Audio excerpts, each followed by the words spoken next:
जय यीशु। मैं जो प्रश्न का उत्तर देना चाहता हूँ, ख़ास तौर से किसी ने सवाल मुझसे किया, यूहन्ना 3 और उसका 8वां पद। उसमें क्या लिखा हुआ है? हवा जिधर चाहती है उधर चलती है तो उसका शब्द सुनता है, परंतु नहीं जानता कि वह कहाँ से आती है और किधर को जाती है। जो कोई आत्मा से जन्मा है वो ऐसा ही है। प्रश्न यहाँ पे जो है वो ये है कि आत्मा से जन्म के क्या अर्थ हैं। ये यहाँ पे प्रश्न है, आत्मा से जन्म के अर्थ क्या हैं। यीशु मसीह इस पृथ्वी पर आए, वो यहूदी थे और यहूदी रहेंगे, और वो ईसाई धर्म का प्रचार करने या किसी को ईसाई धर्म में जोड़ने के लिए, ऐसा लोग कहते हैं अक्सर, मैं आपसे चाहता हूँ कि आप मुझे जोड़ दें, ऐसा उनका कोई तात्पर्य नहीं था, ना ये परमेश्वर की वचन की शिक्षा है। परंतु परमेश्वर की वचन की शिक्षा ये है, और यहीं पे यीशु मसीह इसी चीज़ को एक्सप्लेन कर रहे हैं। एक्सप्लेन क्या करें? What is the meaning of being born again, नए सिरे से जन्म लेने के क्या अर्थ हैं। तो उसको समझाने के लिए उन्होंने ये एक सच्ची घटना का वर्णन किया है कि निकोदीमस नाम का एक मनुष्य था जो यहूदी धर्म के धार्मिक अगुए थे, उनका अगुआ था, और बहुत ही प्रकांड पंडित था। यानी कि वो यहूदी पुस्तकों के बारे में, जिसको हम तोरा बोलते हैं, उसको सबसे अच्छा ज्ञान था। सनहीड्रन, जो उस समय की एक लोगों का समूह होता था यहूदी जाति में, आज भी वो है, जो कि स्कॉलर्स का एक समूह होता है, उसमें 70 लोग रहते हैं, उसका ये अगुआ था। तो वो दिन में यीशु मसीह के पास नहीं आया, इसलिए कि अगर वो दिन में आता तो बड़ा कोलाहल मच जाता, बड़ी, जिसको कहते हैं जैसे न्यूज़पेपर में हेडिंग निकलती है, बड़ी हेडिंग निकल जाती कि अरे भाई, निकोदीमस साहब जो हैं इतने बड़े प्रकांड पंडित होकर यीशु मसीह से मिलने के लिए गए थे। तो इसलिए यहाँ पे लिखा हुआ कि वो रात में यीशु के पास आया। यीशु के पास आकर उसने क्या कहा?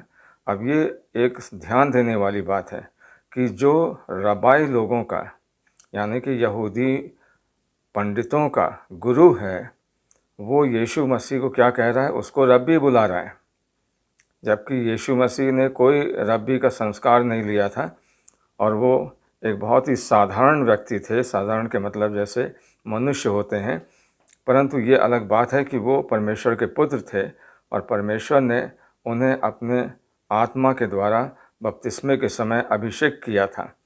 और यहाँ पर वो अभिषेक इसलिए किया गया था ताकि संसार जान ले कि यीशु मसीह ही वो अभिषिक्त है जो कि आने वाला है।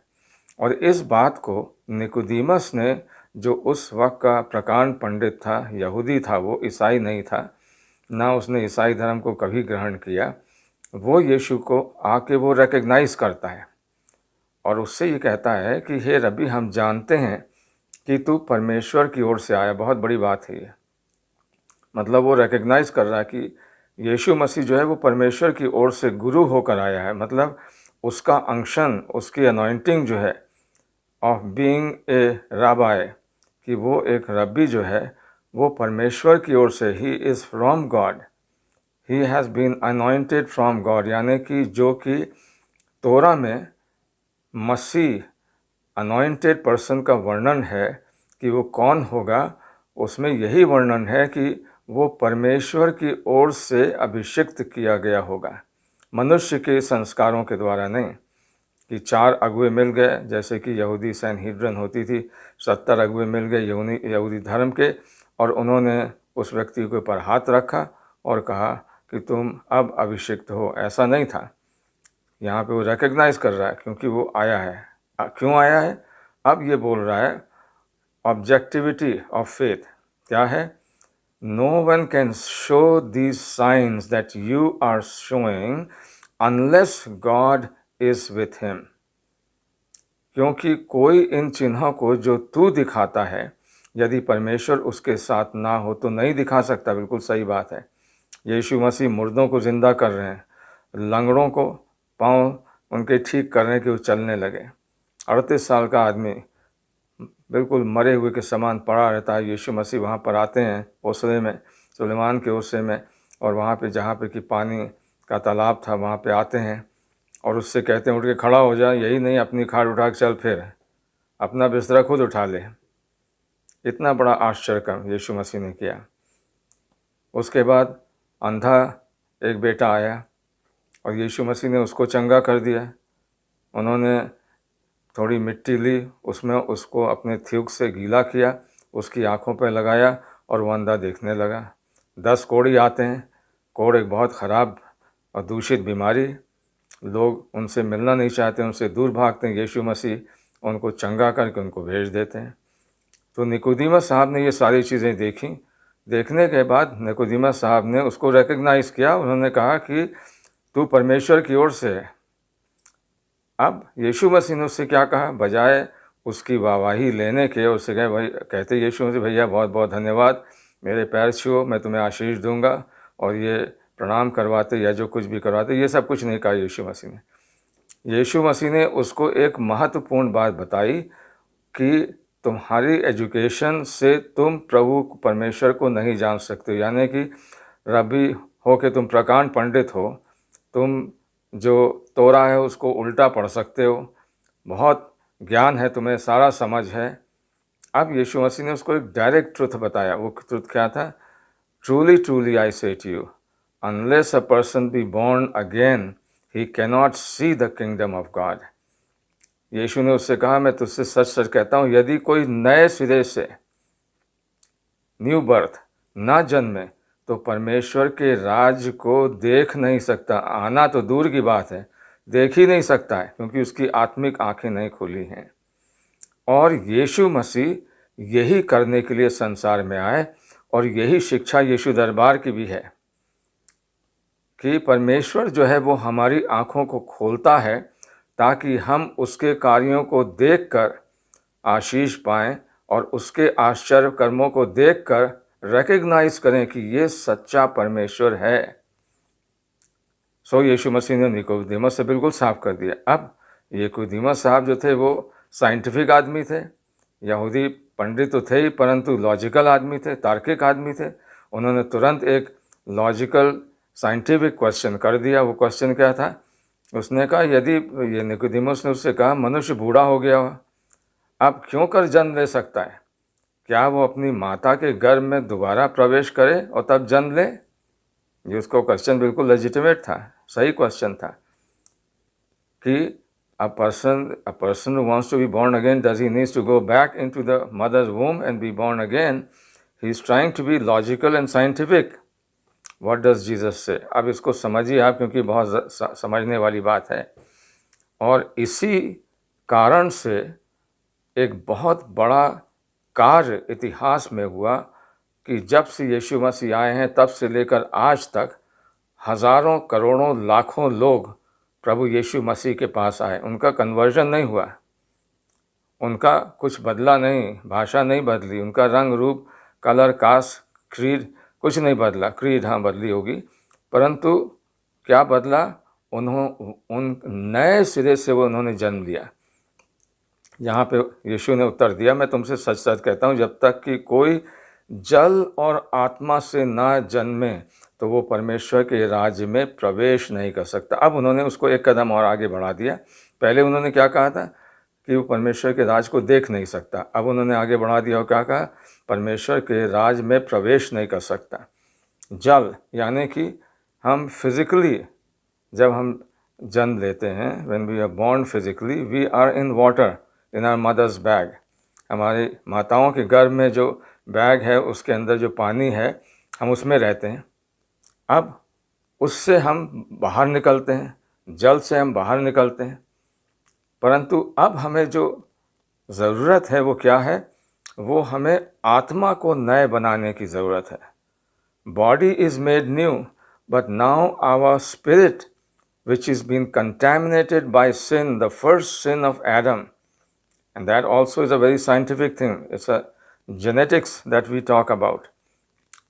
जैसा कि एक मनुष्य के द्वारा पाप जगत में आया और उस एक मनुष्य से मृत्यु सब में फैल गई, क्योंकि सब ने पाप किया है।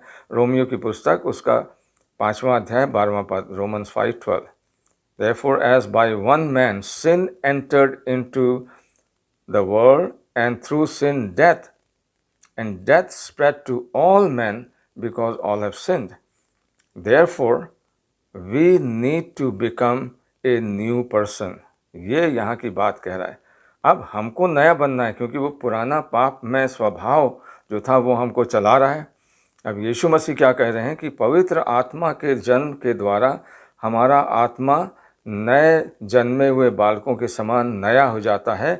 और ये आत्मा की बात है यहाँ पे कोई ये अंधविश्वास की बात नहीं है। वो हमको एक नया पर्सपेक्टिव देता है, हमारा वर्ल्ड व्यू चेंज हो जाता है, हमारी सोच जो है वो बदल जाती है। एक आदमी जो कि चोरी करता था, अब जब उसको नया जन्म प्राप्त हो जाता है तो वो चोरी नहीं करता है, वो कमाता है और कमाने के द्वारा किसी गरीब आदमी की सहायता करता है। पूरा जीवन उसका बदल जाता है। इसीलिए उसने कहा, क्योंकि जो शरीर से जन्मा है वो शरीर है, जो आत्मा से जन्मा है वो आत्मा है। जब तक कि मनुष्य आत्मा से ना जन्मे, उसका मन कभी क्या नहीं हो सकता है, परिवर्तित नहीं हो सकता। It can never be regeneration. This is talking about regeneration. You have to understand this word. Regenerate, किसी चीज़ को जो कि आत्मिक रूप से मरी हुई है उसको फिर से जीवित करना और नया बनाना, ये उसकी बात कर रहा है। अचंबा ना कर कि मैंने तुझसे कहा कि तुझे नए सिरे से जन्म लेना अवश्य है। इसके मतलब क्या हुआ कि निकोदेमस साहब से जब यीशु मसीह इन बातों को करने लगे तो निकोदेमस के साहब के चेहरे पर अचंबा दिखाई देने लगा, कन्फ्यूजन दिखाई देने लगा। इसके क्या मतलब है? इससे पहले कि वो पूछें, यीशु मसीह ने उत्तर दे दिया, अचंबा ना कर कि मैंने तुझसे कहा तुझे नए सिरे से जन्म लेना अवश्य है।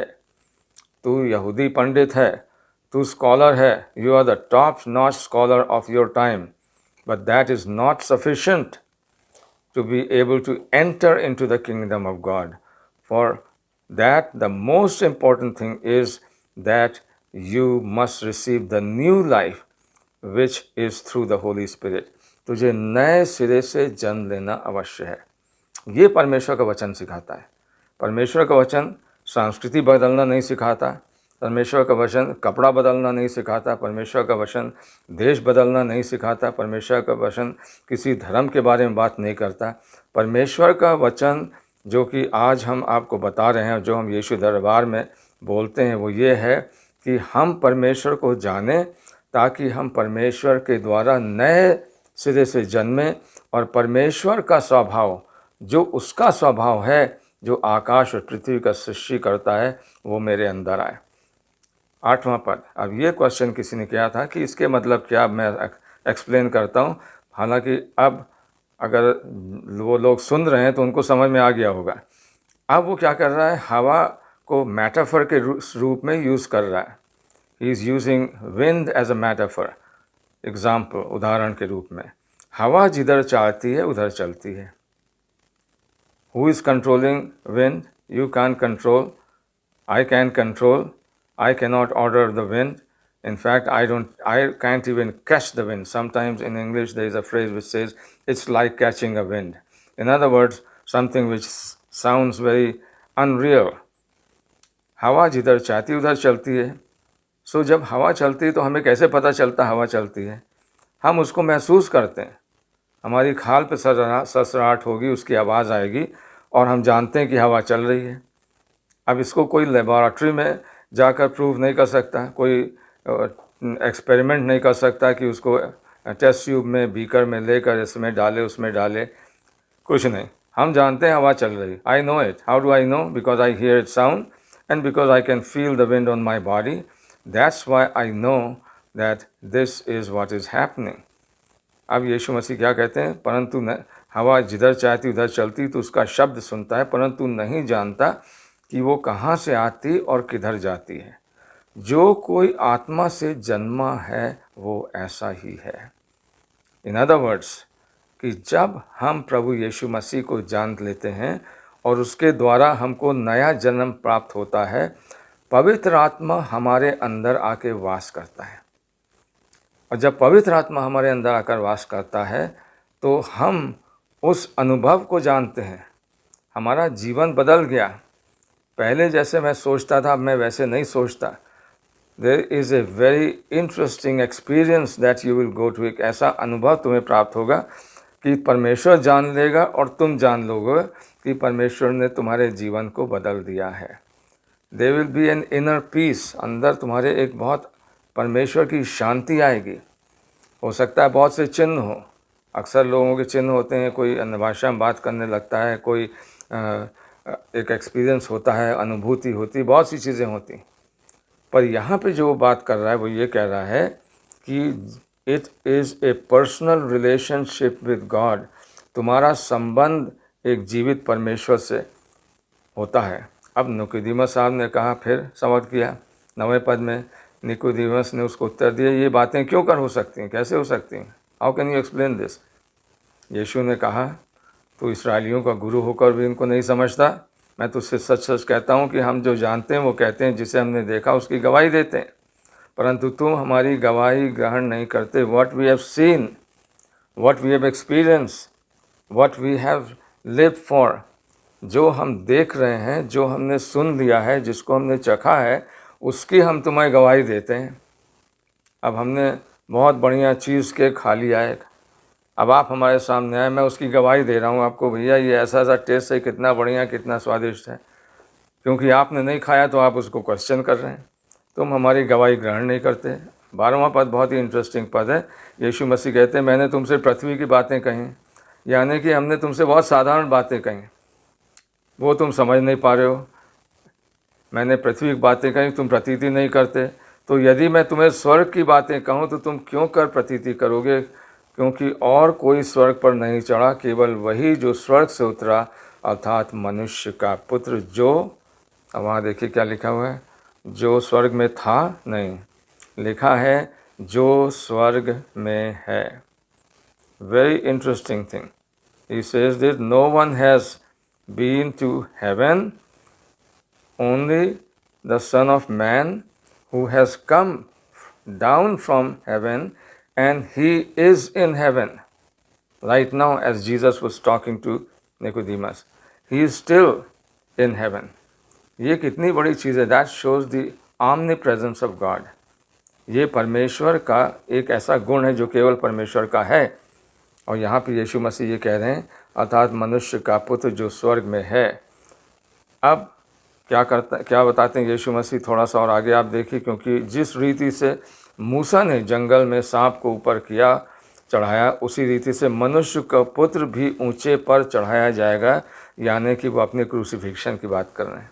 That he is going to die on the cross of Calvary. वो उनकी मृत्यु होगी, गाड़े जाएंगे, मरेंगे, शारीरिक रूप से उनकी मृत्यु होगी, मरेंगे, गाड़े जाएंगे, जैसे हम और आप जब हमारी मृत्यु होती है, परंतु फिर वो क्या करेंगे, तीसरे दिन मृतकों में से जी उठेंगे। 15वां पद, ताकि जो कोई विश्वास करे वो अनंत जीवन पाए। Then you have the 16th verse, the most popular verse in to the entire world, and what is that, it says here, क्योंकि परमेश्वर ने जगत से ऐसा प्रेम रखा कि उसने अपना इकलौता पुत्र दे दिया, ताकि जो कोई उस पर विश्वास करे वो नाश न हो परंतु अनंत जीवन पाए। आमीन। जय यीशु।